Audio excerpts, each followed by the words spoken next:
இயேசுவின் நாமத்துல ப்ரொஃபெட்டிக்கா டிக்ளேர் பண்றேன், கர்த்தர் உங்களை சீசன் ஆஃப் ஃபேவருக்குள்ள கொண்டு போறார். அனுக்கிரக காலகட்டம்.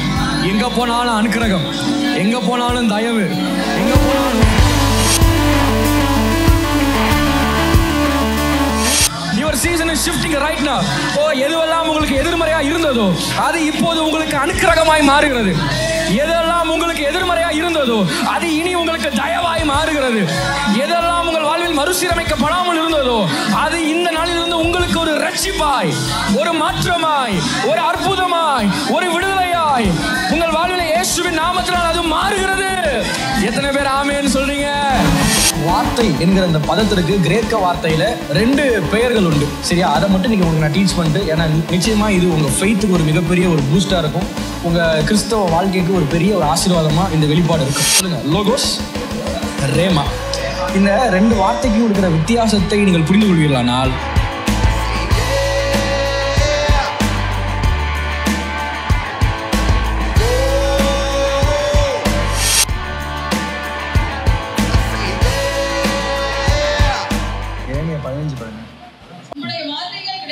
உம்முடைய வார்த்தைகள் கிடைத்தவுடனே அவைகளை உட்கொண்டேன். உம்முடைய வார்த்தைகள் எனக்கு சந்தோஷமும். ஹல்லேலூயா. பக்கத்துல சொல்லுங்க, வார்த்தை கிடைச்ச உடனே சாப்பிடணும், ஆறி சாப்பிடக்கூடாது. ஹல்லேலூயா. நான் எழுதிட்டு போய் வீட்டில் பார்த்துக்கிறேன், இல்லை நான் தனியாக உட்காந்து ஜெபிச்சுக்கிறேன், இந்த கதைலாம் இல்லை. கர்த்தருடைய வார்த்தையை கேட்கும் போது லபக்குன்னு சாப்பிட்றணும். சாப்பிட்ருவேன் அப்படின்னா உள்வாங்கிடுறேன். ஸோ கர்த்தருடைய வார்த்தையை ஒரு நாள் கூட நீங்கள் மேலோட்டமாக கேட்கக்கூடாது, ஏதோ ஒரு சிந்தனையில் கேட்கக்கூடாது, பாதி வேற எதையும் யோசிச்சுக்கிட்டு வச்சுக்கிட்டு அப்படிலாம் இல்லை. கர்த்தருடைய வார்த்தையை கேட்கும்போது அதை கவனமாக நீங்கள் பெற்றுக்கொள்ளணும். ஏன்னா வசனம் சொல்லுது, அதை கண்டுபிடிக்கிறவர்களுக்கு அது ஜீவனும், அவர்கள் உடலுக்கெல்லாம் அது அணுவாக இருக்கிறது. நான் சொல்லிட்டா, தேவ சமூகத்தில் நீங்கள் வரும்போது உங்கள் பிரச்சனைகள், உங்கள் போராட்ட காலம், கர்த்தருடைய வார்த்தை உங்களை தேடி வரும்போது விடுதலைக்கான வழியை கண்டுபிடிக்கிறீங்க. எதுக்கான வழியை கண்டுபிடிக்கிறீங்க? விடுதலைக்கான வழியை கண்டுபிடிக்கிறீங்க. ஹல்லேலூயா. நெருக்கத்தோட வரீங்க, கர்த்தருடைய வார்த்தை உங்களை தேடி வருது. போராட்டங்களோட வரீங்க, கர்த்தருடைய வார்த்தை உங்களை தேடி வருது. அடுத்து என்ன செய்யணுன்ற ஒரு கேள்வியோட வரீங்க, கர்த்தருடைய வார்த்தை உங்களை தேடி வருது. இந்த வார்த்தை உங்களை தேடி வரும்போது அதை நீங்கள் உட்கொள்வீர்களானால், நீங்கள் எந்த காரியத்தை எதிர்நோக்கி வந்தீர்களோ அந்த காரியத்திற்கு அது ஜீவனாய் மாறும். அது உங்களுடைய காரியங்களுக்கு அது ஒரு ஆரோக்கியமாய் மாறும். உங்களுடைய சகல காரியத்திற்கும் அது ஒரு வழியாய் மாறும், அது ஒரு வாசலாய் மாறும். எத்தனை பேர் ஆமென் சொல்றீங்க? ஹல்லேலூயா. ஆமென். ஒவ்வொரு முறையும் நீங்கள் ஆண்டவர் சமூகத்துக்கு வரும்போதெல்லாம் நான் நம்புகிறேன், பரிசுத்த ஆவியானவர் அப்படியே தட்டு நிறையா வார்த்தைகளோட உங்கள் பக்கத்தில் வந்து அவர் நிற்கிறார். ஆமென். சாப்பாடை சாப்பிட்றதுக்குன்னு ஒரு வழி இருக்கா இல்லையா? எந்த வழியில தான் சாப்பிடணும்? மூக்கு வழியாக யாரும் சாப்பிட்றது இல்லை, எல்லாம் இப்படி தான் சாப்பிட்றோம். இப்போ சாப்பாடை சாப்பிட்றதுக்குன்னு என்ன இருக்குது? ஒரு வழி இருக்குது. கர்த்தருடைய வார்த்தையை ரிசீவ் பண்ணுறதுக்குன்னு ஒரு வழி இருக்குது. ஸோ அவரை ரிசீவ் பண்ணுறதுக்கு இருக்கிற ஒரு வழி தான் அப்பா சமூகத்தில் வார்த்தையை கேட்கும் போது அமைதியாக கேட்காம வாயை திறந்து ஆமென், எஸ் சொல்லுங்க பார்க்கலாம். Yes, I receive it. சொல்லுங்க, ஐ ரிசீவ் இட். ஆமென். இந்த வார்த்தையெல்லாம் நீங்கள் சொல்கிறீங்கல்ல, இதெல்லாம் உங்கள் வாயை திறந்து வார்த்தையை உள்ளே வாங்குற மாதிரி. எத்தனை பேருக்கு நான் சொல்கிற காரியம் புரியுது? கர்த்தருடைய வார்த்தை கேட்கும்போது ஒரு நாளும் நீங்கள் அமைதியாக கேட்கவே கூடாது. தேவ பிள்ளைங்க, நீங்கள் எந்த காலகட்டத்தில் இந்த நாட்களில் வாழ்ந்துட்டு இருக்கீங்கன்றதை நீங்கள் அறிஞ்சிக்கிறது ரொம்ப ரொம்ப முக்கியம். ஹல்லேலூயா. ஏன்னா வேதம் முழுவதும் சொல்ல போனால், வேதத்தில் நீங்கள் எடுத்து பிரசங்கியில் பார்த்தீங்கன்னா ஞானி எழுதி வச்சிருக்கிறார், எல்லாவற்றுக்கும் ஒரு காலம் உண்டு. என்ன உண்டு? எல்லாவற்றுக்கும் ஒரு காலம் உண்டு. ஸோ அதனால விதைக்க ஒரு காலம் உண்டு, அறுக்க ஒரு காலம் உண்டு, நட ஒரு காலம் உண்டு, நட்டதை பிடுங்க ஒரு காலம் உண்டு, இடிக்க ஒரு காலம் உண்டு, கட்ட ஒரு காலம் உண்டு, கல்லெறிய ஒரு காலம் உண்டு, கற்களை சேர்த்து வைக்க ஒரு காலம் உண்டு. பாருங்க, பல காலங்களை ஞானி என்ன செய்கிறாரு? வேதத்தில் எழுதி வச்சிருக்கிறாரு. நான் சொல்லிட்டா, நம்முடைய தேவன் காலங்களின் தேவன். எத்தனை பேர் ஆமென் சொல்றீங்க? காலங்களையும் சமயங்களையும் அவர் மாற்றுகிற தேவன். ஹல்லேலூயா. பைபிளில் ஒரு சந்ததி இருந்ததான். அந்த சந்ததி வந்து இசக்கார் புத்திரர்கள். சொல்லுங்க பார்க்கலாம், என்ன புத்திரர்கள்? இசக்கார் புத்திரர்கள் காலத்தை அறிந்தவர்களாக இருந்தார்கள். என்னவா இருந்தார்கள்? அவங்க மேல ஒரு கிரேஸ் இருந்துச்சு. என்ன கிரேஸ் தெரியுமா? They know the season. அவங்களுக்கு சீசன் இப்போ என்னன்றது தெரியும். ஸோ நான் சொல்லிட்டா, உங்கள் சீசன் தெரிஞ்சிருச்சுன்னா உங்கள் லைஃப் இருக்கிற போல இருக்கவே இருக்காது. எத்தனை பேருக்கு நான் சொல்கிறது புரியுது? பாருங்கள், பூமியின் தன்மை அது எவ்வளோ வெப்பமாக வேணா இருக்கலாம், அது இப்படி வேணா இருக்கலாம். மேலே ஒரு சீசன் ஷிஃப்ட் ஆச்சுன்னா, என்ன ஷிஃப்ட் ஆச்சுன்னா, மேலே ஒரு சீசன் மாறுச்சுன்னா ஆட்டோமேட்டிக்காக பூமியின் தன்மை மாறுகிறது. மாறுதா இல்லையா? அப்போ நான் சொல்லிட்டா, இன்றைக்கி உங்கள் வாழ்க்கை நீங்கள் கடந்து போகிற பிரச்சனைகள்லாம் தீர்வை நீங்கள் இங்கே தேடிட்டு இருக்கிறீங்க. உங்கள் வாழ்க்கையின் பிரச்சனைகளுக்கு தீர்வு இங்கே இல்லை. உங்கள் மேலே இருக்கிற அட்மாஸ்பியர் ஷிஃப்ட் ஆனா, உங்கள் மேலே இருக்கிற சீசன் மாறினா, உங்கள் மேலே இருக்கிற சீசன் மாறி இருக்கிறத நீங்கள் தெரிஞ்சுக்கிட்டீங்கன்னா, நான் சொல்கிறேன், தன்னால் உங்கள் தன்மைகள், உங்கள் பூமியின் நிலைகள் மாற ஆரம்பித்து விடும். உங்கள் உங்கள் பிரச்சனைகள் நிலை மாற ஆரம்பித்து விடும். உங்கள் போராட்டத்தின் தன்மைகள் மாற ஆரம்பிச்சிடும். எத்தனை பேருக்கு நான் சொல்ற விஷயம் புரியுது? ஹல்லேலூயா. பயங்கர சூடா இருக்கு பூமி. நம்ம வாரி வாரி தண்ணி அரைச்சாலும் அது பூமியின் வெப்பத்தை அணைக்க போறது ஒரு மழை, ஒரு சில்லுன்னு ஒரு காற்று. டோட்டல் கிளைமேட்டு அந்த சிச்சுவேஷன் என்ன பண்ணிட்டு போயிடுது? பக்கத்தில் பார்த்து சொல்லுங்க, ஒரு கால சூழல் ஒன்று வாழ்வில் ஏற்படுமானால் சொல்லுங்க, ஒரு சீசன் ஷிஃப்ட் உன் லைஃப்ல உண்டாகும்னா, ஒரு அட்மாஸ்பியர் ஷிஃப்ட் உன் லைஃப்ல ஏற்படும்னா, ஒரு ஸ்பிரிச்சுவல் ஷிஃப்ட் உன் லைஃப்ல உண்டாகும்னா, நான் சொல்றேனே, உங்க மாம்ச பிரச்சனையை உங்க மாம்சத்தால மேற்கொள்ளணும்னு நினைக்காதீங்க. அதுக்கு தான் ஆவியினர் உங்க மீது இருக்கிறார். உங்க மேல இருக்கிற ஆவியின் மண்டலம் மாறிடுச்சுனா, என்ன மண்டலம்? நான் சொல்லிட்டா, நாம் ஒரு மண்டலத்தில் இருந்து கொண்டிருக்கிறோம். நாம் இப்போது இருக்கிறது ஒரு மாம்சீக மண்டலம், ஒரு பூமியின் மண்டலத்தில் இருக்கிறோம். ஆனால் நமக்கு மீது இன்னொரு மண்டலம் இருக்கிறது, அதுதான் ஆவியின் மண்டலம். அந்த ஆவியின் மண்டலம் உங்கள் மீது வருமானால், அந்த ஆவியின் மண்டலம் உங்கள் மீது மாறுமானால், நான் சொல்றேன், தன்னால உங்களுடைய மாம்ச நிலை மாற தொடங்கிடும், உங்க பொருளாதார நிலை மாற தொடங்கிடும், உங்க சரீரத்தின் நிலை மாற தொடங்கிடும், உங்க ஊழியத்தின் நிலை மாற தொடங்கிடும், உங்க எதிர்காலத்தின் நிலை மாற தொடங்கிடும், உங்க பிள்ளைகளின் நிலை மாற தொடங்கிடும். தேவையெல்லாம் அப்போ ஒன்றே ஒன்று, என் மேல இருக்கிற சீசன் மாறணும் ஆண்டவரே. எத்தனை பேருக்கு நான் சொல்ற காரியம் புரியுது? ஹல்லேலூயா. நான் சொல்றேன், கர்த்தருடைய வார்த்தையை பெற்றுக்கொள்றதுக்குன்னு ஒரு விதம் இருக்கு. அது என்னது? ஆமென். சொல்லுங்க பார்க்க, என்னது? ஆமென். எத்தனை பேர் உங்க காலத்தை நீங்க தெரிஞ்சுக்க விரும்புறீங்க? நான் சொல்லிட்டா, தேவனாய் கர்த்தர் பழைய ஏற்பாடு நாட்கள்ல வார்த்தை ஒரு தடவை வரும், காலம் ஒரு தடவை வரும். சரியா? என்னது? உன்னை ஏற்படுத்துவேன்னாரு. அந்த ஏற்படுத்துவேன்னு சொல்ற வார்த்தைக்கு நிறைவேற வரைக்கும் அவன் உட்காந்துருக்கணும். ஹல்லேலூயா. பழைய ஏற்பாடு, பழைய உடன்படிக்கை, வார்த்தை ஒரு நேரம் வரும், காலம் ஒரு நேரம் வரும். ஆனா புது உடன்படிக்கையில உங்களுக்கு எனக்கு இருக்கிற ஒரு மிகப்பெரிய கிருபை என்ன தெரியுமா? வார்த்தை வரும்போதே காலமும் சேர்ந்து வரும். ஹல்லேலூயா. என்ன வரும்போது? whenever the word comes, it never comes alone, it comes with the season. It comes with the season. அதனாலதான் அந்த வார்த்தை ஏதோ ஒரு நாள் உங்கள் வாழ்வை மாற்ற போகிற வார்த்தை அல்ல, அது இப்போது உங்கள் வாழ்வை மாற்ற போகிற வார்த்தை, இப்போது உங்கள் வாழ்வை விடுதலையாக்க போகிற வார்த்தை, இப்போது ஒரு புது மாற்றத்தை, புது ஜீவனை, புது கதவுகளை உங்களுக்கு திறக்கக்கூடிய ஒரு வார்த்தை. எத்தனை பேருக்கு நான் சொல்ற காரியம் புரியுது? 2 கொரிந்தியர் 5:6 நேற்று இரவு முழுக்க இந்த வசனத்தை வச்சு ஆண்டவர் என் மண்டையை டிஸ்டர்ப் பண்ணி எடுத்துட்டார். ஹல்லேலூயா. 2 கொரிந்தியர் 6:2 சொல்லுகிறது, அனுக்கிரக காலத்தில் நான் உனக்கு செவி கொடுத்து, என்னது? அனுக்கிரக காலத்தில் நான் உனக்கு செவி கொடுத்து இரட்சணிய நாளிலே நான் உனக்கு உதவி செய்வேன் என்று என்ன செய்கிறாரு? சொல்லி இருக்கிறாரு. ஒரு நிமிஷம். அனுக்கிரக காலம் என்ன காலம்? சொல்லுங்க பக்கத்துல பார்த்து. Season of favour. இயேசுவின் நாமத்துல ப்ரொஃபெட்டிக்கா டிக்ளேர் பண்றேன், கர்த்தர் உங்களை சீசன் ஆஃப் ஃபேவருக்குள்ள கொண்டு போறார். அனுக்கிரக காலகட்டம். எங்க போனாலும் அனுக்கிரகம், எங்க போனாலும் தயவு, எங்க போனாலும் ஃபேவர். பாருங்க, இந்த அனுக்கிரக காலகட்டத்தில் நடக்கிற சம்பவம் என்னன்னா, அவர் உங்களுக்கு செவி கொடுத்து இந்த ரட்சணிய நாள். என்ன நாள்? ரட்சணிய நாள்னா சீசன் ஆஃப் ரெஸ்டரேஷன் அர்த்தம்.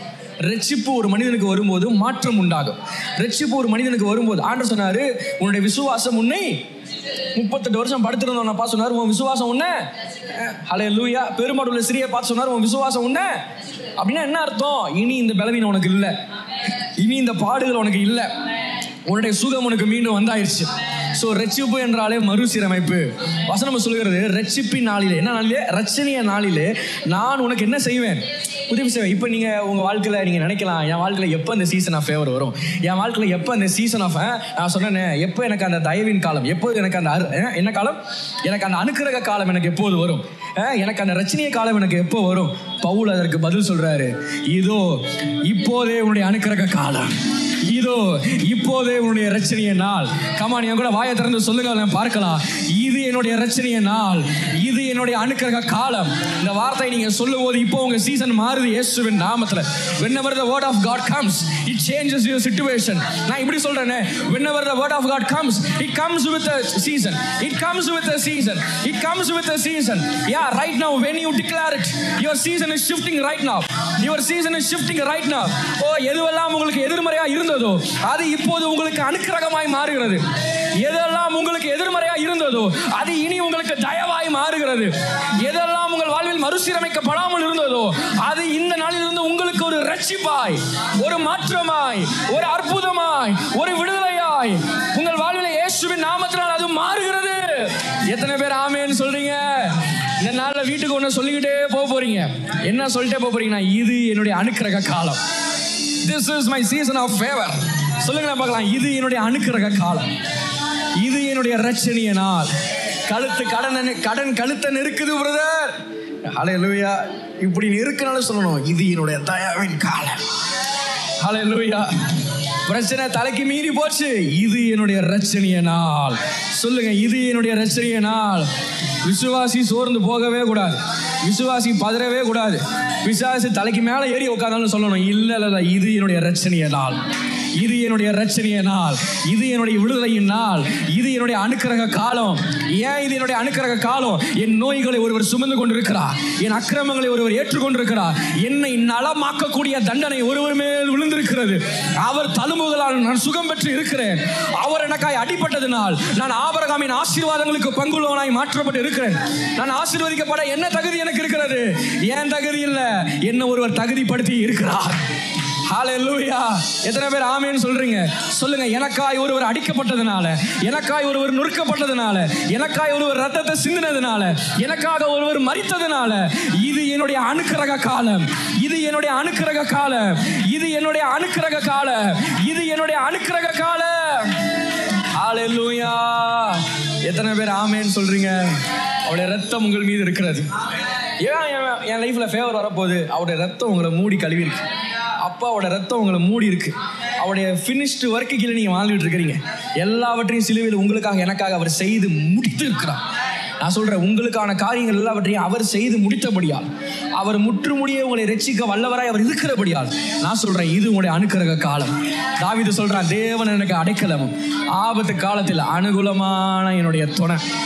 இன் யுவர் டைம் ஆஃப் நீட், உங்களுடைய டைம் ஆஃப் நீட்ல அவர் உங்களுடைய கேடகமா இருக்கிறார்.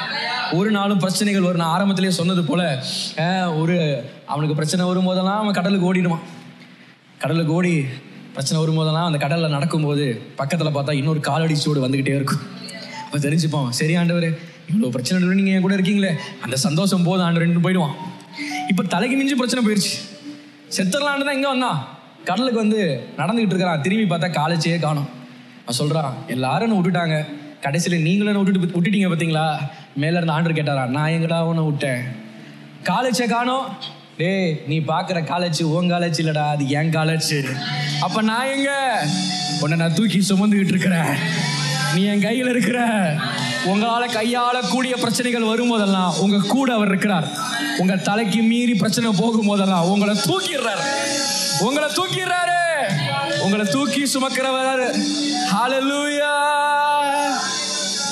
என்ன தாளாட்டி சீராட்டி வளர்க்கின்றவர், என் இதயத்தின் ஏக்கங்கள் அறிகின்றவர். சொல்லுங்க, என்ன தாளாட்டி சீராட்டி வளர்க்கின்றவர், என் இதயத்தின் ஏக்கங்கள் அறிகின்றவர். என் தாய் என்னை மறந்தாலும் மறக்காதவர். சொல்லுவோமா?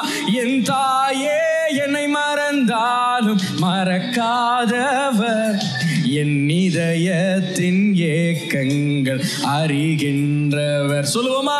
என் இதயத்தின். ஹல்லேலூயா. ஆமென். பைபிளில் மார்த்தாள் அவ சகோதரனை அவ இழந்த உடனே, லாசருவை இழந்த உடனே இயேசுவை பார்த்து ஒரு வார்த்தை சொல்றா, நீங்க இருந்திருந்தீங்கன்னா இது நடந்திருக்காது. நீங்க இருந்திருந்தீங்கன்னா என் சகோதரன். நம்ம லைஃப்லலாம் சில நேரத்துக்கு சில இறப்புகள் வரும்போது நம்ம ஆண்டவரை பார்த்து சொல்ல உண்டு, ஆண்டவரே நீங்கள் என் கூட இருந்தீங்கன்னா அது நடந்திருக்குமா? நீங்கள் என் கூட இருந்தீங்கன்னா இப்படிப்பட்ட பிரச்சனைகள் வந்திருக்குமா? அவள் கேட்குற, ஆண்டவரே நீர் என்னோட இருந்தீங்கன்னா என் சகோதரன் நான் இழந்திருப்பேனா? ஒருவேளை இந்த மாலையில் நீங்கள் நினைக்கலாம், ஆண்டவரே நீங்கள் என் கூட இருந்திருந்தீங்கன்னா இந்த சிச்சுவேஷனில் நான் என் சம்மானத்தை இழந்திருப்பேனா, என் சந்தோஷத்தை நான் இழந்திருப்பேனா, என் நிம்மதியை நான் இழந்திருப்பேனா? இப்போ இழப்பு அது நடந்துருச்சு, இப்போ அடுத்து என்ன செய்யலாம்? எனக்கு உண்மையாக சொல்ல போனால் லாசரு உயிரோடு எழுந்து வந்ததுக்கு காரணம் இயேசுவின் வல்லமை மட்டும் கிடையாது, மார்த்தாளுடைய விசுவாசமும் கூட. ஹல்லேலூயா. பல நேரத்தில் இந்த சம்பவத்தை வாசிக்கும் போது அநேகர் மார்த்தாளுக்குள்ள இருந்த விசுவாசத்தை பார்க்கறது இல்லை. ஆனால் கர்த்தராகிய தேவன் நேற்று இரவு எனக்கு அவருடைய விசுவாசத்தின் மீது என் கண்களை தேவன் திறந்தார். அவள் சொல்கிறா, ஒருவேளை நீங்கள் இந்த இடத்துல இருந்திருந்தீங்கன்னா என் தம்பி செத்துருக்க மாட்டான், ஆனால் இப்போதும் நீர் தேவனிடத்தில் வேண்டிக் கொள்வது எதுவோ அதை அவர் உங்களுக்கு தந்தருளுவார். அவர் சொல்கிறா, இப்போதும். என்னது இப்போதும்? ஒன்றும் இல்லை, ஆனால் இப்போ கூட நீங்கள் ஜெபம் பண்ணீங்கன்னா கர்த்தர் அதை செஞ்சிருவார். நான் உங்களை பார்த்து இப்போ ஒரு வார்த்தை சொல்லிட்டா, இப்போது உங்களுடைய அனுக்கிரக காலம், இப்போது உங்களுடைய இரட்சணிய நாள், இப்போது உங்களுடைய அனுக்கிரக காலம், இப்போது உங்களுடைய ரட்சணிய நாள். நான் சொல்றேன், ஒரு அனுக்கிரக காலத்தின் கீழ் நீங்கள் இருக்கிறதுனால, ஒரு ரட்சணிய நாளின் கீழ் நீங்கள் இருக்கிறதுனால இப்போதும் நீங்கள் வேண்டிக் கொள்வது எதுவோ இப்போதும் நீங்கள் கேட்டுக்கொள்வது எதுவோ, ஒருவேளை உங்க சூழல்கள் உங்களை கையை விட்டு மீறி போயிருந்தாலும், உங்க வாழ்க்கையை விட்டு சில நன்மைகள் வெளியே போயிருந்தாலும், உங்க வாழ்க்கையில் சில காரியத்தை நீங்க இழந்து போயிருந்தாலும், இப்போதும் நீங்கள் கேட்டுக்கொள்வது எதுவோ அதை அவர் உங்களுக்கு தந்தருளுவார். அதை அவர் உங்களுக்கு தந்தருளுவார். எத்தனை பேர் ஆமென்னு சொல்றீங்க? ஹல்லேலூயா. சொல்லிட்டு இயேசு சொல்றாரு, இயேசுவை நோக்கி, நானே உயிர்த்தெழுதலும் ஜீவனுமா இருக்கிறேன். ஒருவன் மரித்தாலும் அவன் பிழைப்பான். ஒருவன், பைபிள் ஒரு வசனம் இருக்கு, ஒரு கிளை உண்டு, அது வெட்டி போடப்பட்டிருந்தாலும் அதன் மீது வீசுகிற தண்ணீரின் வாசனையினால் அது துளிர்த்து. ஹல்லேலூயா. பக்கத்துல சொல்லுங்க, வெட்டி போடப்பட்ட ஒரு கிளைக்கே அவ்வளவு நம்பிக்கை இருக்குண்ணா. பக்கத்துல சொல்லுங்க, வெட்டி போடப்பட்ட ஒரு கிளை, ஒரு மர துண்டுக்கு அப்படி ஒரு நம்பிக்கையை கடவுள் வச்சிருப்பாரு. ஆனா அவர் சாயல்ல சிருஷ்டிக்கப்பட்டு, அவர் ரத்தத்தால கழுவப்பட்டு, மீட்கப்பட்டு, ரட்சிக்கப்பட்டு, நீதிமானாக்கப்பட்டு, பரிசுத்தமானாக்கப்பட்டு, அவர் பிள்ளையாக்கப்பட்ட உன் வாழ்க்கையில எத்தனை முறை உன்னுடைய வாழ்வு வெட்டப்பட்ட நிலையில் கடந்தாலும் உனக்கு ஒரு நம்பிக்கை உண்டு. உன் மீது ஊற்றப்படுகிற தேவ பிரசன்னத்தினால், உன்னை தேடி வருகிற கர்த்தருடைய வார்த்தையினால் நீ மீண்டும் துளிர்த்து புது ஜீவனோடு, புது பலத்தோடு, புது நம்பிக்கையோடு, புது கனவுகளோடு இந்த உலகத்தை நீ மீண்டும் பார்க்கக்கூடிய இடத்திற்கு என் தேவன் உன்னை கொண்டு வருவார். எத்தனை பேர் ஆமென் சொல்றீங்க? மரித்தாலும் பிழைப்பேன் சொல்லுங்க பார்க்கலாம். என்ன சொல்லுங்க? என் சிச்சுவேஷன்ல நான் மரித்து போயிருந்தா கூட, என் ஊழியம் மரித்து போனாலும் திரும்பி உயிர்க்கும், என் பொருளாதாரம் மரித்து போயிருந்தாலும் திரும்பி உயிர்க்கும், என் கனவுகள் மரித்து போயிருந்தாலும் அது மீண்டும் துளிர்க்கும். ஹல்லேலூயா. சொன்னாரு, உயிரோடு இருந்து என்னை விசுவாசிக்கிறவன் மரிப்பதே இல்லை. ஒருவேளை இன்னைக்கு உங்க வாழ்க்கையில் எதெல்லாம் ஓகேவா இருக்குன்னு நினைக்கிறீங்களோ, கர்த்தர் அந்த பகுதியில் விசுவாசிங்க, அது செத்து போகாது. அந்த பகுதியில் அது செத்து போகாது. வாட மாட்டீர்கள், சோர்ந்து போக மாட்டீர்கள், தோல்வி நிலையில் இருக்க மாட்டீர்கள். உங்களுக்குள் இருக்கிற கர்த்தருடைய வார்த்தை அது உங்களை உயிர்ப்பித்து இல்லாதவைகளை இருக்கிறவைகளாய் உங்கள் வாழ்விலே மாற்ற வல்லமை உள்ளதா இருக்கிறது. எத்தனை பேர் ஆமேன்னு சொல்றீங்க? உங்களை நான் ஏன் ஆமேன்னு சொல்லுங்க, ஆமேன்னு சொல்லுங்க நான் சொல்றேன்னா, வெளிப்படுத்தின சுவிசேஷம் 3ஆம் அதிகாரத்தில் ஒரு வார்த்தை வருகிறது, உண்மையும் சத்தியம் உள்ள தேவன். என்னது? உண்மையும் சத்தியம் உள்ளது. எடுத்து வாசிருங்களேன் அந்த வசனத்தை மட்டும். நீங்கள் எல்லாரும் பார்க்கணும் அந்த வசனத்தை. வெளிப்படுத்தின விசேஷம் 3:14 வாசிங்க. லவோதிக்கேயா சபையின் தூதனுக்கு நீ எழுத வேண்டியது என்னவென்றால்,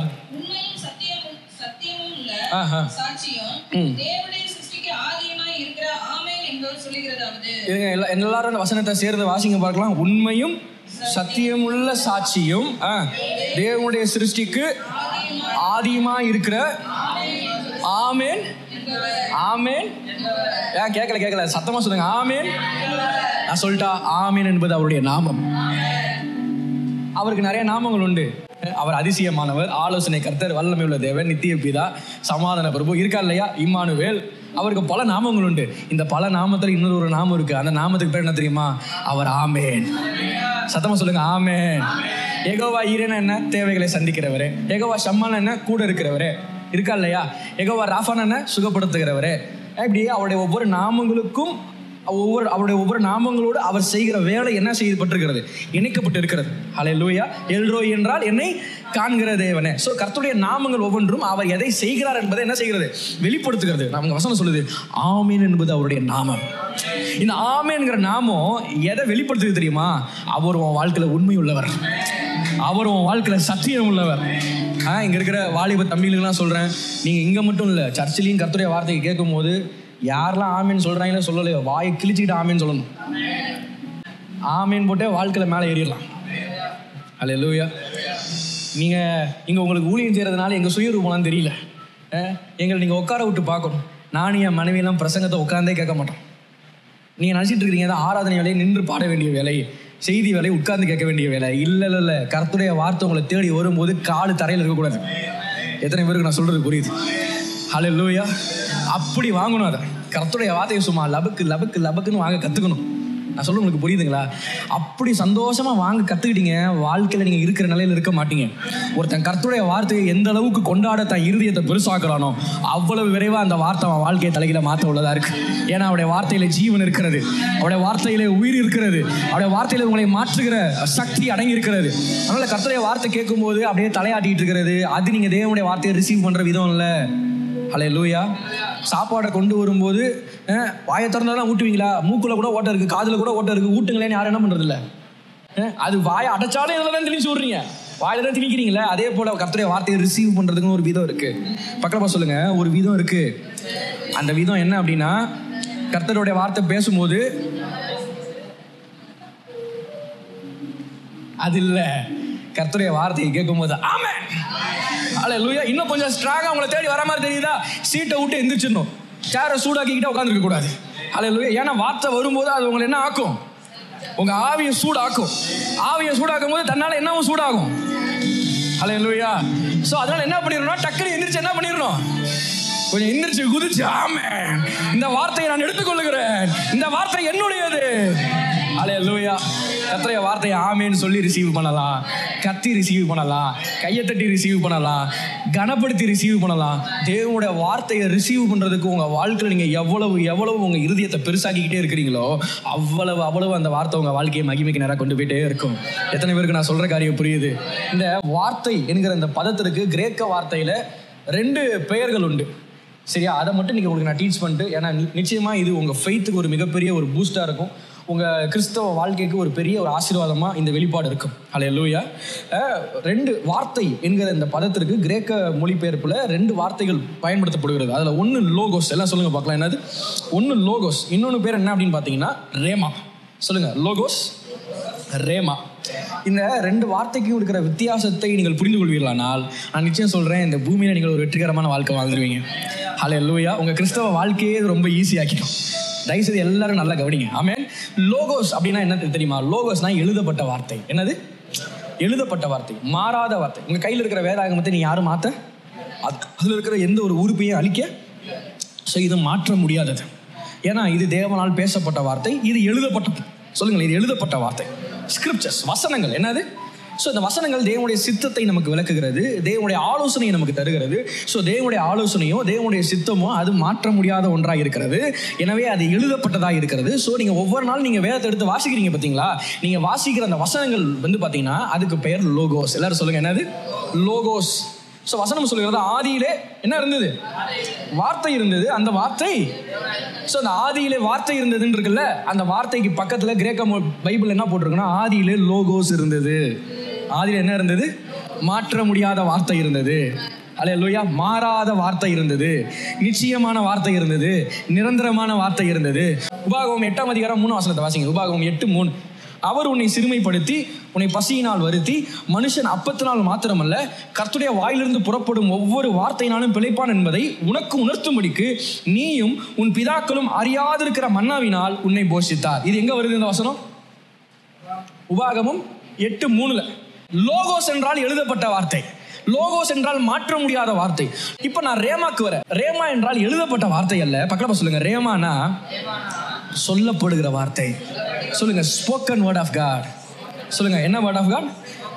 எப்படி ஸ்போக்கன் வேர்ட் ஆஃப் காட்? நான் சொல்றேன், a specific word that God reveals to your situation. உங்களுடைய சூழலுக்கென்று தேவன் வெளிப்படுத்துகிற வார்த்தை, அல்லது உங்கள் சூழல் நடுவிலே தேவன் உங்களை பேசும்படியாய் உங்களுக்குள் இருந்து உந்தி தள்ளுகிற வார்த்தை. அதுக்கு பிறகு தான் என்ன வார்த்தை? ரேமா. இந்த ரேமா வார்த்தை வெளியே வரணும்னா அதுக்கு மேலே ஆவியினவர் தேவை. எத்தனை பேருக்கு நான் சொல்ற காரியம் புரியுது? இப்போ உபாகமம் 8:3 நம்ம வாசிச்சது லோகோஸ். சரியா? உபாகமம் 8:3 நம்ம வாசிச்சது என்னது? மனுஷன் அப்பத்தினால் மாத்திரமல்ல தேவனுடைய வாயிலிருந்து புறப்படும் ஒவ்வொரு வார்த்தையினாலும் அவன் பிழைப்பான். ஏன் ஒவ்வொரு நாளும் தேவனுடைய வார்த்தையோடு உங்களுக்கு ஒரு நல்ல உறவு இருக்கணும்? நான் உங்களை சொல்கிறேன், கவனிங்க. வாழ்க்கை நீங்கள் எதை செய்கிறீங்களோ இல்லையோ, கர்த்தருடைய வார்த்தையோடு ஒவ்வொரு நாளும் உங்களுக்கு ஒரு உறவு இருக்கணும். ஒவ்வொரு நாளும் தேவனுடைய வார்த்தையை வாசிக்கணும். ஹல்லேலூயா. ஒவ்வொரு நாளும் ஏதோ ஒரு பகுதியையாச்சும் எடுத்து அதை படித்து அதை தியானிக்கிற ஒரு பழக்கம் இங்கே இருக்கிற எல்லாரும் வளர்த்துக்கோங்க. சரியா? பைபிள் இல்லாமல் தயவுசெய்து கர்த்தருடைய வார்த்தையை வாசிக்காமல் எந்த ஒரு நாளையும் துவங்காதீங்க. இப்போ நான் விஷயத்துக்கு நான் வரேன். ஸோ உபாகமம் 8:3 என்ன வாசம்? மனுஷன் அப்பத்தினால் மாத்திரமல்ல தேவனுடைய வாயிலிருந்து புறப்படுகிற ஒவ்வொரு வார்த்தையினாலும் பிழைப்பான். ஸோ ரேமா என்று சொல்லும்போது, ரேமான என்ன சொன்னேன்? ஸ்போக்கன் வேர்ட் ஆஃப் காட், பேசப்படுகிற தேவனுடைய வார்த்தை. எப்படி பேசப்படுகிற வார்த்தை? சூழல்கள் நடுவிலே உங்களுக்குள் இருந்து தேவன் உங்களை கொண்டு பேசுகிற வார்த்தை. இப்போ என்னாச்சு? உபாகமம் 8:3 ஒரு வசனம் வருது, மனுஷன் அப்பத்தால் மாத்திரமல்ல தேவனுடைய வாயிலிருந்து புறப்படுகிற ஒவ்வொரு வார்த்தையினாலும் பிழைப்பான். இந்த எழுதப்பட்ட வார்த்தையை நீங்கள் வாசிக்கும் போது அது ஒரு வார்த்தையாய் உங்களுக்குள் போகிறது. அது என்னவாய் போகிறது? சொல்லுங்க, அது என்னவாய் போகிறது? வார்த்தையாய் உங்களுக்குள் போகிறது. உங்களுடைய வாழ்க்கையில் சில நெருக்கமான சூழல் வரும்போது அந்த உள்ள இருக்கிற வார்த்தையை பரிசுத்த ஆவியானவர் ஒரு எழுப்புறாரு பார்த்தீங்களா, அப்ப அந்த வார்த்தை ஜீவன் உள்ளதாய் அது மாறுகிறது. ஹல்லேலூயா. புரியுற மாதிரி சொல்லணும்னா, உங்கள் கையில் இருக்கிற இந்த லோகோஸ் இருக்குல்ல, இது வந்து ஒரு ரா ரைஸ் மாதிரி. என்ன மாதிரி? ரா ரைஸ் மாதிரி. அந்த ரா ரைஸை கொஞ்சம் ஒரு புடி அள்ளி அதை ஒரு சுடுதண்ணிக்குள்ளே போட்டோன்னு வச்சுக்கோங்களேன், இப்போ அது என்னவா மாறும்? சாப்பிடக்கூடிய ஒரு சோறாக மாறுது. ஹல்லேலூயா. ஸோ சோறு என் கையில் கரைக்கிறதுக்கு முன்னாடி எனக்கு என்ன தேவை? ரைஸு தேவை. ரைஸு தான் அடுத்தது எனக்கு என்னவா மாறுது? பாயில்டு ரைஸாக மாறுது. சாப்பிடக்கூடிய பதத்துக்கு அது மாறுது. ஸோ நான் சொல்கிறேன், இந்த வார்த்தையை நீங்கள் வாசிக்கும் போது அது லோகோஸாய் உங்களுக்குள் போகிறது. இந்த செய்தி நீங்கள் கேட்கும் போது அது உங்களுக்குள் லோகோஸாய் போகிறது. லோகோஸ் இல்லாமல் ரேமா வராது. லோகோஸ் கண்டிப்பாக உங்களுக்கு தேவை. ஸோ ஒவ்வொரு நாளும் இந்த வார்த்தையை வாசிக்கும் போதெல்லாம் அது லோகோஸா லோகோஸா லோகோஸா உள்ளே போய் உட்காந்துக்கிட்டே இருக்கும். இப்போ ஒரு பிரச்சனை வரும் பாருங்க, ஒரு நெருக்கம் வரும் பாருங்க, நீங்கள் உடைஞ்சு போகிற நேரத்தில் உள்ளிருந்து பரிசுத்த ஆவியானவர் இப்போ ஒரு வார்த்தையை தூக்குவார். ஹல்லேலூயா. இயேசு 40 நாள் அவர் உபவாசத்துக்கு போயிட்டாரு. உபவாசம் முடிஞ்சிருச்சு. இப்போ திருப்பி வரலானுங்கிறது வெளியே கிளம்பலாம். பிசாசு அங்கிருந்து வந்து வசனம் சொல்லுகிறது, அவரை சோதித்தான்.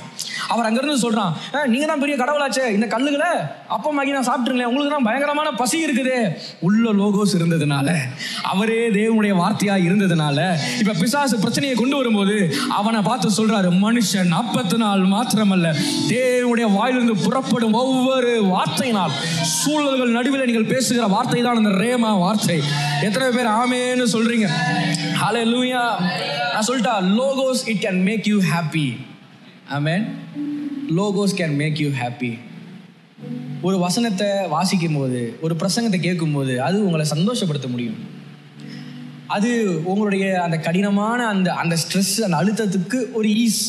கொஞ்சம் அப்படி, பிரதர் இன்னைக்கு கொஞ்சம் இந்த பிரசங்கத்தை கேட்ட பிறகு கொஞ்சம் நிம்மதியாக இருக்குது, இல்லை கொஞ்சம் பரவாயில்லாமல் நான் உணர்றேன். நான் சொல்லிட்டா, லோகோஸால் அதை மட்டும்தான் செய்ய முடியும்.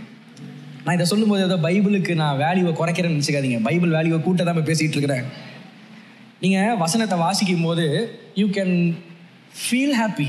இன்னைக்கு இந்த வசனத்து மூலமாக கர்த்தர் பேசினார், இன்னைக்கு போன பிரதர் மூலமாக கர்த்தர் நம்மள்ட்ட என்ன செஞ்சார்? பேசினார். ஸோ நான் சொல்கிறேன் கவனிங்க, logos it can only make you happy, but rhema it carries the creative power of God. Rhema it carries the creative power of God. when you speak the word of God, தேவனுடைய வார்த்தை உங்களுக்குள்ள இருந்து புறப்படும் போது நான் சொல்கிறேன், it comes like a dynamite. அது எப்படி வரும்? அது ஒரு வெடிப்பொருளை போல் அது உங்களுக்குள்ள வரும். வெடிப்பொருள் எனக்குள்ள இருந்து வரணும்னா வெடி எங்கே இருக்கணும்? லோகோஸ் உள்ள. பக்கம் சொல்லுங்க, லோகோஸ் உள்ள இருந்தா பரிசுத்த ஆவியானவர் அதை ரேமா மாட்டுவார். சொல்லுங்க, உள்ள லோகோ இருந்தா, சொல்லுங்க, உள்ள லோகோஸ் இருந்தா பரிசுத்த ஆவியானவர் அதை ரேமாவா மாற்றுவார். நான் ரேமான்னு சொல்லும் போது என்ன சொன்னேன்? Rhema it carries the creative power of God. Rhema சிருஷ்டிப்பின் வல்லமை உடையதா இருக்கிறது. ரேமா சிருஷ்டிப்பின் வல்லமை உடையதா இருக்கிறது. சொல்லுங்க, உருவாக்கும் சக்தி உடையதா இருக்கிறது. சூழலை மாற்றக்கூடிய சக்தி உடையதா இருக்கிறது. நான் சொல்றேன், இங்க இருக்கிற நீங்க யாரும் சாதாரணமான ஆட்கள் அல்ல. உங்கள் வாயில தேவன் ஜீவனை வைத்திருக்கிறார். உங்களுக்கு தேவன் அதிகாரத்தை கொடுத்திருக்கிறார். ராஜாவின் வார்த்தை எங்கேயோ அங்க என்ன உண்டு? அதிகாரம் உண்டு. வசனம் சொல்லுகிறது, உன்னை நான் ராஜாக்களாகவும் உன்னை நான் ஆசாரியர்களாகவும் என்ன செஞ்சிருக்கிறேன்? மாற்றி இருக்கிற. ஆவிக்குரிய உலகத்தின் மீது கட்டுப்பாட்டை எடுக்கணும். ஆவிக்குரிய உலகத்து மேல ஒரு கண்ட்ரோல் எடுக்கணும்னா தேவனுடைய லாங்குவேஜை பேச கத்துக்கணும். ஹல்லேலூயா. காட்ஸ் லாங்குவேஜை பேசினாதான் ஸ்பிரிச்சுவல் வேர்ல்டு உங்களுக்கு ஆப்ரேட் ஆகும். அப்ப நான் சொல்லிட்டு, அவங்க கையில இருக்கிற அந்த வேதாகமம் கர்த்தர் பேசுகிற மொழி, கர்த்தர் பேசின மொழி, கர்த்தருடைய இருதயம், கர்த்தருடைய சித்தம், கர்த்தருடைய விருப்பம், இதெல்லாம் இந்த வேதாகமத்தில் எழுதப்பட்டு இருக்கிறது.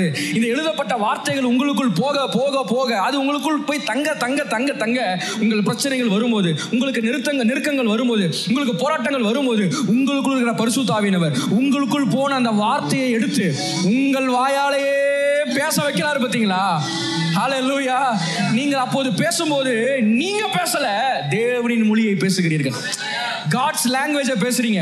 நான் சொல்றேன், when you speak the language of God, தேவனுடைய மொழியை நீங்கள் பேசும்போது அந்த மொழி இல்லாதவைகளை இருக்கிறவைகளாய் மாற்றும். ஏன்னா அது சிருஷ்டிப்பின் வல்லமையுடையதா இருக்கிறது. அது உருவாக்குகிற வல்லமையுடையதா இருக்கிறது. அது மாற்றுகிற வல்லமையுடையதா இருக்கிறது. சொல்றான், நான் முழுதும் பிரயாசப்பட்டேன், ஒன்னும் எனக்கு என்ன செய்யல, அகப்படல. ஆகிலும் உங்க ரேமா வார்த்தையின்படி. என்ன வார்த்தையின்படி?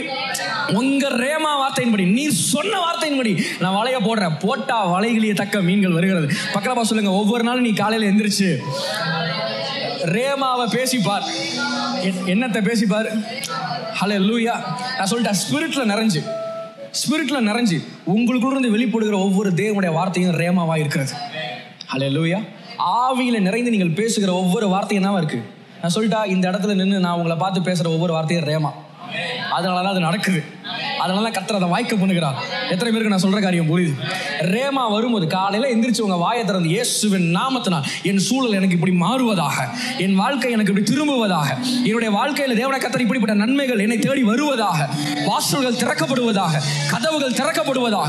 ஆவிய நிறைஞ்சு நீங்க பேசும்போது தெரியுமா நடக்கும்? எரேமியா சொன்னார், நீ பிடுங்குவ, நீ கட்டுவ, நீ கவிழ்ப்ப, நீ நாட்டுவ சொன்னாரா இல்லையா? ரேமா வந்துச்சுன்னா பிடுங்கப்பட வேண்டியது பிடுங்கப்படும், நட வேண்டியது நடப்படும், கட்டப்பட வேண்டியது கட்டப்படும், அவிழ்க்கப்பட வேண்டியது அவிழ்க்கப்படும். எத்தனை பேருக்கு நான் சொல்ற காரியம் புரியுது? ஏன்னா ரேமா அது மாற்றும், ரேமா அது உருவாக்கும், ரேமா மறுசீரமைக்கும், ரேமா விடுவிக்கும். அந்த ரேமா எங்க இருக்கிறது? உங்கள் வாயில இருக்கிறது. உங்களுக்குள் இருக்கிற வார்த்தை, உங்கள் மீது இருக்கிற ஆவியானவர் உங்கள் சூழல் நடுவில் உங்களுக்குள் இருந்து ஒரு சத்தத்தை எழுப்புவார்.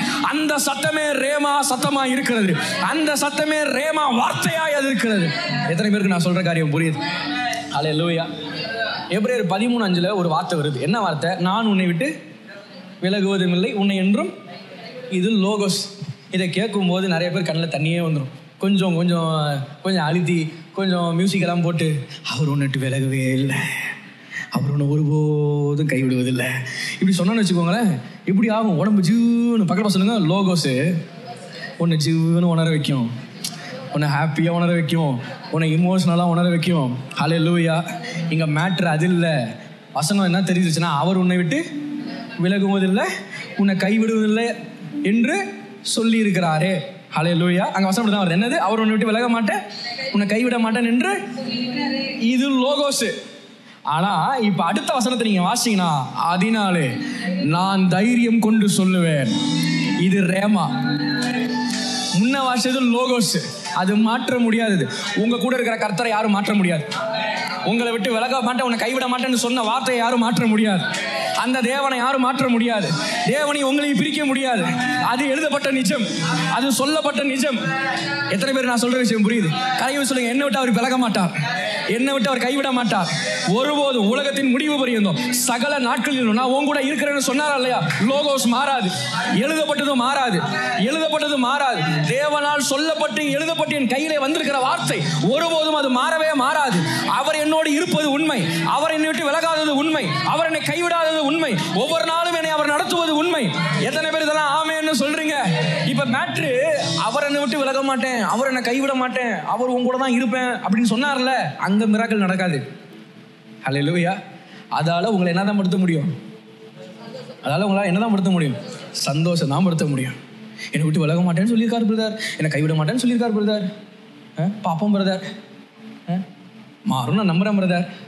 சில பேர் இங்கே வசனத்தை கேட்கும் போதெல்லாம் ஆமேன் ஆமேன்னு போட்டுட்டு வீட்டுக்கு போய், நான் ஏன் தான் பிறந்தேனோ, நான் இதோட என் வாழ்க்கையை முடிச்சுக்கலான்னு இருக்கிறேன், ரொம்ப எனக்கு கஷ்டமாக இருக்குது, இனிமேட்டு என்னால் இந்த காரியத்தெல்லாம் கைகூடி தாண்டி வர முடியும்னு தெரியல. பக்கத்தில் போக சொல்லுங்க, இப்படி ஒரு கேவலமான கெட்ட வார்த்தையை பேசாத. ஹல்லேலூயா. அபிஷேகத்தை பெற்றவன், ஆவியானவரை பெற்றவன் நடக்காது, மாறாது, வாய்க்காது. ஹல்லேலூயா. எனக்கு இல்லை இப்படி பேசுறதுனா உலகத்தில் அவன் பயன்படுத்துகிற கெட்ட வார்த்தையை காட்டிலும் பெரிய பெரிய கெட்ட வார்த்தை. பக்கத்தில் போக சொல்லுங்க. ஆவிக்குரிய உலகத்தில் இருக்கிற கெட்ட வார்த்தையை கற்றுக்க விரும்புறியா? சொல்லி தட்டா? ஆவிக்குரிய உலகத்தில் இருக்கிற கெட்ட வார்த்தையை கற்றுக்க சொல்லி தரா உங்களுக்கு. பக்கத்தில் போக சொல்லுங்க. நடக்காது, மாறாது, வாய்க்காது, திருந்தாது, கிடைக்காது. இதெல்லாம் ஆவிக்குரிய உலகத்தில் இருக்கிற கெட்ட வார்த்தை. கெட்ட வார்த்தை ஒன்றும் உங்கள் நாவிலிருந்து புறப்பட வேண்டாம். உங்கள் தேவன் உண்மை உள்ளவராய் அவர் இருக்கிறார். நல்லா ஒரு ஆமேன்னு சொல்லுங்களேன் பார்க்கலாம். இப்போ லோகோஸ் தெரிஞ்சிருச்சு. என்ன தெரிஞ்சிருச்சு? உண்மை தெரிஞ்சிருச்சு. என்ன உண்மை தெரிஞ்சிருச்சு? அவர் என்னை விட்டு விலகுவதில்லை. அவர் என்ன, நான் உயர் மலையில் இருந்தாலும் சரி என்ன அவர் விலக போறது இல்லை, நான் தாழ் இடத்துல இருந்தாலும் சரி அவர் என்னை கைவிட போறது இல்லை, நான் நல்லா இருந்தாலும் அவர் என்னை விட்டு விலக போறது இல்லை, நான் மரண இல்லைன்னு பள்ளத்தாக்கில் நடந்தாலும் என்ன பண்ண போறது இல்லை. இப்போ இந்த சிச்சுவேஷன் நடுவில் நம்ம என்ன பேச போறோமோ அதுதான் ரேமா. அந்த ரேமா தான் உங்கள் வாழ்க்கையை மாற்ற போகுது. எத்தனை பேருக்கு நான் சொல்லுது? வந்ததுலேருந்து ரேமான்றீங்க, யார் அந்த பொண்ணுன்னு தெரியல அப்படின்ற கன்ஃபியூஷனில் சிலர் உட்காந்துருக்கிறீங்க. நான் சொல்கிறேன், ரேமா என்றால் பேசப்படுகிற வார்த்தை. சத்தமாக சொல்லுங்களேன் பார்க்கலாம். ஹல்லேலூயா. பக்கத்தில் பார்த்து சொல்லுங்க. ரேமா என்றால் உன் சூழல் நடுவிலே நீ பேசுகிற பரிசுத்த ஆவியானவரின் பாஷை. ஹல்லேலூயா. அதாவது பிசாசால ஏமாந்து போனவங்களை காட்டிலும் சர்ச்சில் வந்து அந்நிய பாஷை பேசி ஏமாந்து போனவனுக்கு தான் அதிகம். சர்ச்சில் வந்து வீட்டுக்கு போயிட்டு அங்கேருந்து கிளம்புன உடனே என்னத்த என் புருஷன் எங்கே மாற போறாரு அப்படின்வாங்க. அப்போ நீ எதுக்கு அந்நிய பாஷை பேசுகிறேன், எதுக்கு நீ ஒன்றும் தெரியாது. அப்போ தான் வந்து ஜோம் பண்ணுவாங்க. என்னன்னு, என் புருஷனுக்காக ஜோம் பண்ணுங்க, சபைக்கே வரமாட்டார். சரின்னு ஜோம் பண்ணி அமிச்சா திரும்பினோடனே அடுத்த ஒருத்தவங்க கேட்பாங்க, அப்புறம் வீட்டில் எப்படி இருக்கிறாங்க, அந்தாலும் எங்கே திருந்த போகுது, நான் வந்து வெளியே விட்டு கிளம்பிடுச்சு. ஆடு மாடு மாதிரி பேசுறது. பக்கத்தில் சொல்லுங்க, இதுக்கு நீ எதுக்கு அந்நிய பேச்சில் கத்துன, உருண்டை பிறண்ட உன் சூழல் நடுவில் நீ பேசுகிற ரேமா வார்த்தை. எத்தனை பேருக்கு நான் சொல்றது புரியுது? உங்க சூழல் நடுவில் நீங்க பேசுற ரேமா வார்த்தை பாருங்க, சோதிக்கிறான். அந்த சோதனை நடுவில் ஆமால பசியிலன்னு சொல்லல ஆண்டவர், வார்த்தையை பேசுகிறார். உள்ள இருக்கிற வார்த்தையை பேசுறாரு. என்ன சொல்றாரு தெரியுமா? மனுஷன் 40 மாத்திரம் அல்ல, தேவனுடைய வாயிலிருந்து பிறக்கிற ஒவ்வொரு வார்த்தை, அந்த பிறக்கிற வார்த்தை தான் ரேமா வார்த்தை.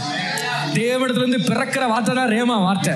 சூழ் நடுவில் உங்க வாயிலிருந்து பிறக்கிற அந்த வார்த்தை தான் ரேமா வார்த்தை. எத்தனை பேருக்கு நான் சொல்ற காரியம் புரியுது? நான் சொல்லிட்டேன், பிரச்சனை நேரத்தில் வாயிலிருந்து ரேமா வரணும்னா உள்ள என்ன இருக்கணும்? லோகோஸ் இருக்கணும். நீங்க பைபிளை திறக்கிறதே இது மாதிரி ஞாயிற்றுக்கிழமையில தான் வந்து திறந்தீங்கன்னா என்ன இருக்காது? ரேமா வராது, காத்து தான் வரும். பக்கவா சொல்லுங்க, ஒவ்வொரு நாளும் பைபிளை திறந்தனா நான் கேட்கிறேன், எத்தனை பேர் நம்புறீங்க கர்த்தருடைய வார்த்தைக்கு உங்கள் வாழ்வை மாற்றுகிற ஜீவன் உண்டு? எத்தனை பேர் அதை ஆணித்தரமா நம்புறீங்க? ஹல்லேலூயா. நான் சொல்லிட்டேன், வார்த்தையை சார்ந்து இருக்கிறவன் எவனும் வீணா போகவே மாட்டான். வார்த்தையை சார்ந்து யாருடைய வாழ்க்கையும் கெட்டு போகாது. வார்த்தையை சார்ந்து வாழ்றவங்க ஒவ்வொருத்தருடைய வாழ்க்கையும் மகிமையுள்ள வாழ்க்கையாக தான் அது நிச்சயம் இருந்தே தீரும். எத்தனை பேருக்கு நான் சொல்ற காரியம் புரியுது? விசேஷமா எங்க ஊழியத்தில் இருக்கிற தேவ பிள்ளைகளை பார்த்து நான் சொல்றேன், அதிக நேரம் தேவனுடைய வார்த்தையோட நேரம் செலவு பண்ணுங்க. எத்தனை பேர் நான் சொல்லிட்டா, ப்ரொஃபட்டிக் மினிஸ்ட்ரின்றது எல்லாரும் செயல்பட வேண்டிய ஒரு ஊழியம். ஹல்லேலூயா. சபைகளுக்கு பவுல் எழுதுறார், தீர்க்க தரிசனம் சொல்ல நாடுங்கள்ன்றார். என்னது? ஏன்னா தீர்க்க தரிசனம் அது மற்றவர்களை அது பக்தி விருத்தி ஏற்படுத்த செய்யும். ஹல்லேலூயா. நீங்க பேசுற அந்நிய பாஷை உங்களை பக்தி விருத்தி கொண்டு போகும். ஆனா நீங்கள் சொல்லுகிற தீர்க்க தரிசனம், அதாவது உங்கள் வாயிலிருந்து புறப்படுகிற ரேமா, நான் உங்களுக்குள்ள இருந்து பரிசுத்த ஆவியானவர் வெளிக்கொண்டு வருகிற தேவனுடைய வார்த்தை, அது மற்றவர்களுக்கு பக்தி விருத்தி அதை ஏற்படுத்தும். நல்ல ஒரு ஆமேன்னு சொல்லுங்களேன் பார்க்கலாம். ஹல்லேலூயா. பக்கமா சொல்லுங்க, ப்ரொஃபட்டிக் மினிஸ்ட்ரின்றது எசேக்கியா பிரான்சிஸ் அங்கிள் சொல்றாரு, ப்ராஃபட் எசேக்கியா பிரான்சிஸ் சொல்றாரு, ப்ரொஃபட்டிக் மினிஸ்ட்ரி ஒவ்வொரு சபையிலையும் நடக்க வேண்டிய ஒரு ஊழியம். ஒவ்வொரு தேவ ஊழியனும் ப்ரொஃபட்டிக் கிஃப்டிங்காக ஜாம் பண்ணுங்க. Every minister of God should minister in ப்ரொஃபட்டிக்ன்றார். Every minister of God should minister in prophetic. எல்லா தேவ ஊழியக்காரங்களும் எதில் ஊழியம் செய்யணும்? ப்ரொஃபட்டிக்காக ஊழியம் செய்யணுன்றார். ஏன்னா தீர்க்கதரிசன வார்த்தை தான் உங்களுடைய இயற்கைக்கு அப்பாற்பட்ட ஊழியத்தின் துவக்கமாக இருக்கிறது. எத்தனை பேருக்கு நான் சொல்றது புரியுது? தீர்க்கதரிசன ஊழியம் உங்களுடைய இயற்கைக்கு அப்பாற்பட்ட ஊழியத்தின் என்னவா இருக்கிறது? துவக்கமாக இருக்கிறது. ஸோ அந்த தீர்க்கதரிசன ஊழியத்தை எப்படி உங்கள் வாழ்க்கை நீங்கள் துவங்க முடியும்? எடுத்தோடனே கர்த்தர் எனக்கு நம்பர் காட்டுவார், அட்ரஸ் காட்டுவார், மஞ்சள் ஷாலு பச்சை ஷாலுன்னு காட்டுவார், சிவப்பு சட்டை கோடு போட்ட சட்டம் இல்லை அதெல்லாம் காட்ட மாட்டார். எடுத்தோடனே அதை காட்ட மாட்டார். ஸோ ப்ரொஃபட்டிக் மினிஸ்ட்ரியோட ஸ்டார்டிங் என்ன தெரியுமா? உங்களுக்குள்ள இருக்கிற வார்த்தை. ஹல்லேலூயா. என்னது? உங்களுக்குள்ள இருக்கிற வார்த்தை. கர்த்தருடைய வார்த்தையை நிறைய வாசிச்சு கர்த்தருடைய வார்த்தையை உங்க மனசுக்குள்ள கொண்டு போயிட்டே இருந்தீங்கன்னா, சிச்சுவேஷன் வரும்போது அல்லது ஒரு மனுஷங்க உங்க முன்னாடி வந்து எனக்காக ஜெபிங்க பிரதர்னு இருக்கும்போது உங்களே அறியாம உங்களுக்குள்ள இருந்து ஒரு வார்த்தையை ஆவினர் எடுத்து விடுவார். சொல்லு இந்த வார்த்தைன்னு. உங்களுக்குள்ள இருந்து அந்த வார்த்தை உண்டு. நீங்க சொல்லுவீங்க, உங்களை பார்த்ததுல இருந்து இந்த வார்த்தையை சொல்லணும் எனக்குள்ள இருந்து தோணிக்கிட்டே இருக்கு. நான் சொல்றது உங்களுக்கு புரியுதா? அதுதான் ப்ரொஃபட்டிக் மினிஸ்ட்ரியோட ஸ்டார்டிங் பாயிண்ட். ஸோ நான் சொல்றேன், யாரெல்லாம் ப்ராஃபஸை பண்ணணும், யாரெல்லாம் ப்ரொஃபட்டிக் அனாயிண்டிங்ல ஆப்ரேட் பண்ணணும்னு விரும்புறீங்களோ, spend time in the word, spend time in logos. Hallelujah. நான் சொல்றேன், லோகோஸ் உள்ள நிறைஞ்சிச்சுன்னா வாயை திறந்தாலே ரேமா வர ஆரம்பிச்சிடும். ஹல்லேலூயா. வார்த்தையும் பரிசுத்த ஆவியானவரும் இவங்களோட உங்களுக்கு ஒரு இன்றியமையாத ஒரு உறவு உண்டாகுமானால், எங்க போய் நீங்க நின்னாலும் உங்களுக்கு ஒரு சூழலோ இல்லை மற்றவனுக்கு ஒரு சூழலோ, வாயை திறந்தா ரேமா வரும். ரேமா வந்தா சூழல் மாறும். பக்கத்துல சொல்லுங்க, ரேமா வந்தா சூழல் மாறும், ரேமா வந்தா பிரச்சனைகள் மாறும். ஸோ எரேமியா எபிரேயர் 13ஆம் அதிகாரத்தில், நான் உன்னை விட்டு விலக மாட்டேன், உன்னை என்றும் கைவிட மாட்டேன் என்று சொல்லி இருக்கிறாரு. அவர் சொன்னதை நம்ம என்ன பண்ணோம்? வேதத்தில் வாசிச்சோம். ஏன்னா அது அவர் சொன்னதெல்லாம் எழுதப்பட்டு இருக்கிறது. எழுதப்பட்டதை வாசி என்ன தெரிஞ்சுக்கிறோம்? அவர் என்னை விட்டு விலக மாட்டேன், கைவிட மாட்டேன் என்று என்ன பண்ணியிருக்கிறாரு? ஸோ இந்த வசனம் அது லோகஸாக இருக்கிறது. இப்ப இதை அறிந்து கொண்ட இந்த சத்தியத்தை, இந்த வசனத்தை, இந்த வெளிச்சத்தை பெற்றுக்கொண்டவன் அடுத்து என்ன தெரியுமா சொல்றான்? அதனாலே நான் தைரியம் கொண்டு சொல்லுவேன். ஹல்லேலூயா. என்னது? அதனாலே நான் தைரியம் கொண்டு சொல்லுவேன், கர்த்தர் எனக்கு சகாயர், மனுஷன் எனக்கு என்ன செய்வான். இதுதான் ரேமா, இதுதான் ரேமா. ஹல்லேலூயா. பிரச்சனைகள் நடுவில் ஆண்டவரே என்னை விட்டு விலக மாட்டேன்னு சொன்னீங்கப்பா, என்னை விட்டு கைவிட மாட்டேன்னு சொன்னீங்கப்பா, என் வாழ்க்கையில் எங்கப்பா இருக்கீங்க, வாங்கப்பா. பக்கத்தில் சொல்லுங்க, இது இல்லை ஜெபம். நான் சொல்ல உங்களுக்கு புரியுதா? இது வந்து பேபிஸ் ப்ரேயர். என்ன ப்ரேயர்?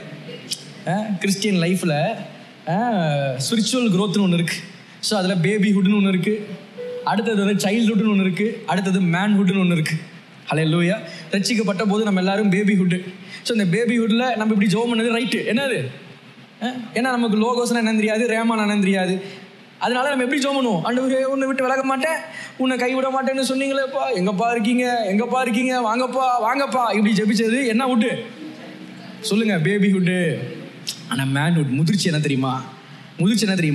என்னை விட்டு விலக மாட்டேன், என்னை கைவிட மாட்டேன்ற வார்த்தை வெளியே வராது. அது எங்கே இருக்கும்? அது உள்ளே இருக்கும். ஆனால் வாயில் என்ன தெரியுமா வரும்? அவர் என் கூட என்னை விட்டு விலகாதவராக இருக்கிறதுனால தைரியமாக சொல்கிறேன். என்னது? தைரியமாக சொல்கிறேன், கர்த்தர் என் சகாயர்,